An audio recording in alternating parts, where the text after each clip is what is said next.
ഞാൻ ഒട്ടും പ്രതീക്ഷിക്കാത്ത സംഭവവികാസങ്ങളുമായിട്ട് മുന്നേറിക്കൊണ്ടിരിക്കുന്ന എൻ്റെ ലൈഫിൽ കഴിഞ്ഞ കുറേ നാളുകളായിട്ട് ഞാൻ വല്ലാണ്ട് കാലിടറി നിൽക്കുകയായിരുന്നു കേട്ടോ. അതുകൊണ്ടാണ് നമ്മൾ ഒട്ടും ആക്റ്റീവ് അല്ലാതിരുന്നതും വീഡിയോസ് ഒന്നും ഇടാഞ്ഞതും. സ്നേഹമുള്ള കുറച്ച് പേരാണെങ്കിലും എന്നെ തിരക്കി വന്നു കേട്ടോ, എനിക്ക് എന്താ പറ്റിയത്, ഞാനെന്താ വീഡിയോസൊക്കെ ഇടാഞ്ഞതെന്ന്. പിന്നിൽ നിന്നുള്ള കുത്തലുകളൊക്കെ ഒരുപാട് കൊണ്ടല്ലേ, ഇനി അതൊന്നും വേണ്ടാന്ന് വെച്ചു. അതെ, ഇനി ആവി കൊണ്ട് നമുക്കങ്ങനെ പറക്കാം. തിരിച്ചുവരവിന് ബെസ്റ്റ് ഡേ ഇന്നാന്ന് തോന്നി. ഇന്ന് മാർച്ച് 8 വുമൻസ് ഡേ. അങ്ങനെ രാവിലെ ബ്രേക്ക്ഫാസ്റ്റിന് വേണ്ട നമ്മളെ നല്ല ചിരട്ടപ്പുട്ടും മുട്ടക്കറിയും ഒക്കെ സെറ്റ് ചെയ്ത് വെച്ചിട്ട് നേരെ പോയിന്ന് ഫ്രഷ് ആയിട്ട് വന്നു. ഇന്ന് ശനിയാഴ്ചയാണ്, അമ്പലത്തിൽ പോകണം, അയ്യപ്പനെ കാണണം.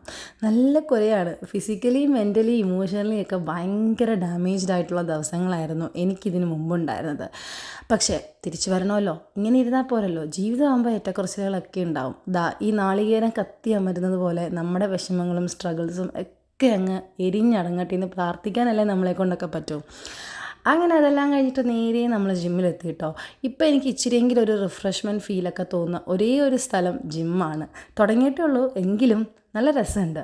ആദ്യമൊക്കെ നല്ല വേദനകളായിരുന്നെങ്കിലും പയ്യെ പയ്യെ ഇപ്പോൾ ആ വേദനകൾക്കൊക്കെ നല്ല സുഖമുണ്ട് കേട്ടോ. ഇവിടെ വരുമ്പോൾ എനിക്ക് കിട്ടുന്ന ഒരു കോൺഫിഡൻസും ഒരു റിഫ്രഷ്മെൻറ്റും ഒക്കെ പറഞ്ഞറിയിക്കാൻ പറ്റില്ല.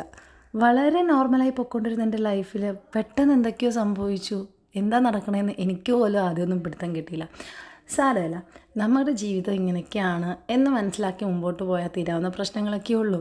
സ്മൈൽ, ഫേസ് ആൻഡ് മൂവ്, അതാണ് അന്നും ഇന്നും ഞാൻ ഫോളോ ചെയ്യുന്നത്. അപ്പോൾ ഇനി നമുക്ക് ആക്റ്റീവായിട്ട് കാണാം കേട്ടോ.